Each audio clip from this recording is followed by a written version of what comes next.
Je ne sais pas vous, mais moi j'emmène toujours une gourde partout où je vais. Pour pouvoir la transporter plus facilement, je me suis fabriqué un sac porte-gourde, très pratique avec sa sangle réglable et sa fermeture rapide grâce à un cordon. Parfaitement adapté à la taille de la gourde, je vous montre comment réaliser votre propre sac.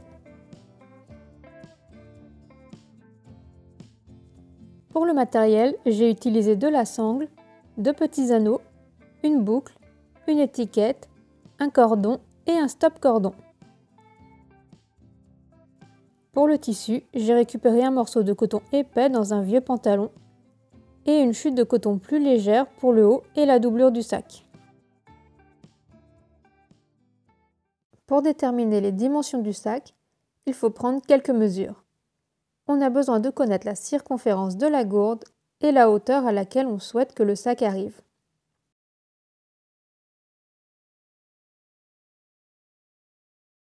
Notre patronage sera composé de 3 pièces, la base, le corps et le haut. On commence par tracer la base en appliquant cette formule. La circonférence à laquelle on ajoute 4 cm, le tout divisé par pi. On obtient ainsi le diamètre de notre cercle. On trace ensuite le corps.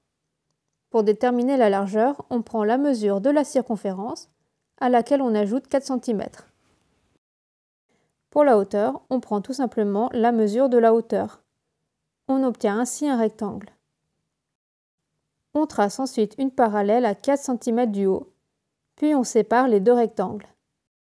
On obtient ainsi la pièce du haut. Pour finir, il faut ajouter toutes les valeurs de couture, comme indiqué sur les schémas.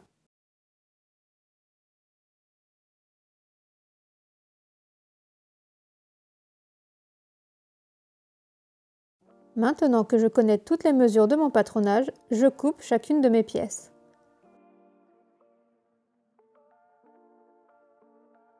On doit avoir 5 pièces au total. Je commence par plaquer mon étiquette au centre de ma pièce.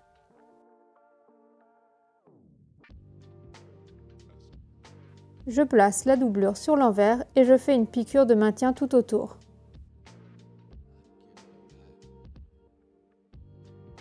Je rabats ensuite les côtés de ma pièce l'un sur l'autre, endroit contre endroit, et j'assemble à 1 cm du bord.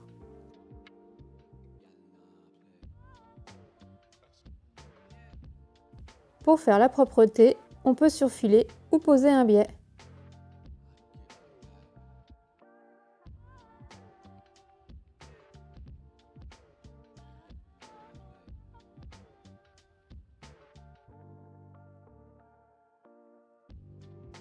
Je prépare la base du sac en plaçant la doublure sur l'envers de ma pièce et je fais une piqûre pour maintenir le tout à 5 mm du bord.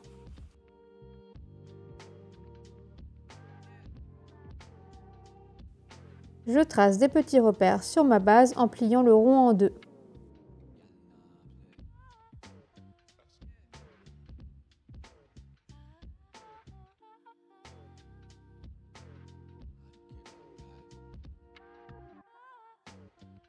Je fais pareil sur le corps, en haut et en bas.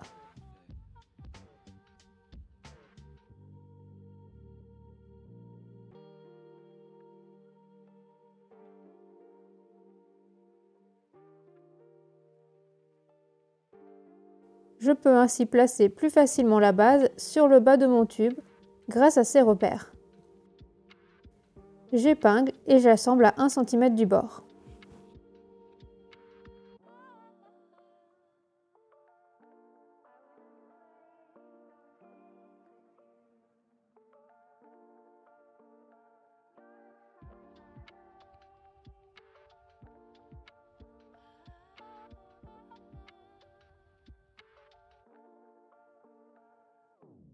Je finis en posant un biais sur le bord de ma couture.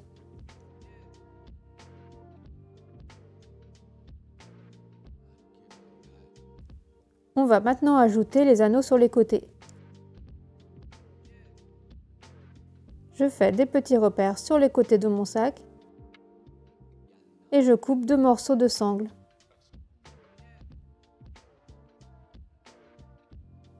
Je passe la sangle dans l'anneau. J'épingle sur les côtés.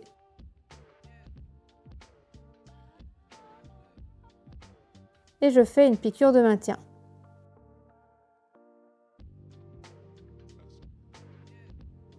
On passe enfin à la dernière pièce. Je fais un petit tourlet de 5 mm des deux côtés.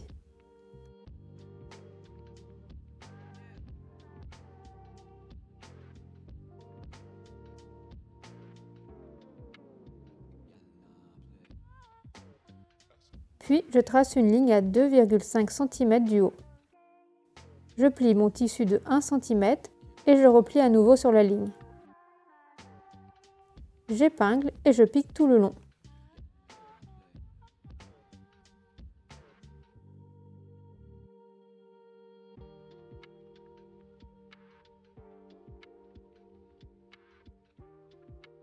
J'épingle les côtés de ma pièce sur le sac en les plaçant bien sur le repère.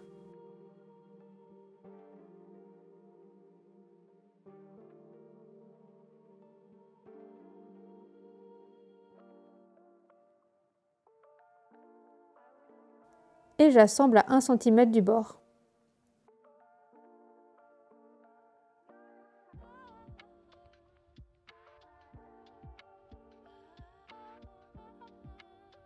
Je rabats le haut vers l'intérieur du sac. Je mets quelques épingles pour bien positionner la pièce.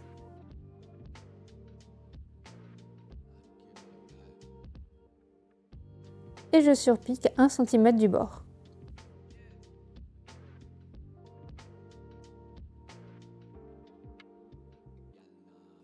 Pour finir, je sélectionne le point zigzag de ma machine et je fais une piqûre de renfort au niveau de la sangle. J'insère le cordon dans le haut de mon sac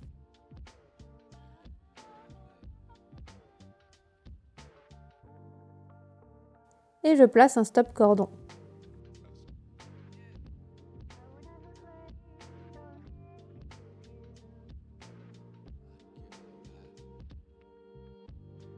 Pour finir, je passe ma sangle dans ma boucle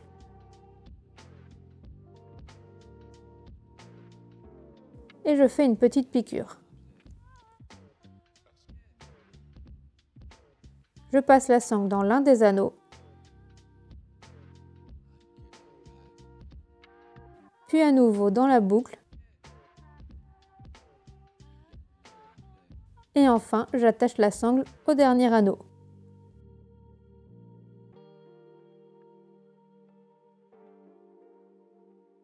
Et voilà, le sac est terminé. Si ce tuto vous a été utile, dites-le moi en commentaire et je vous dis à très bientôt.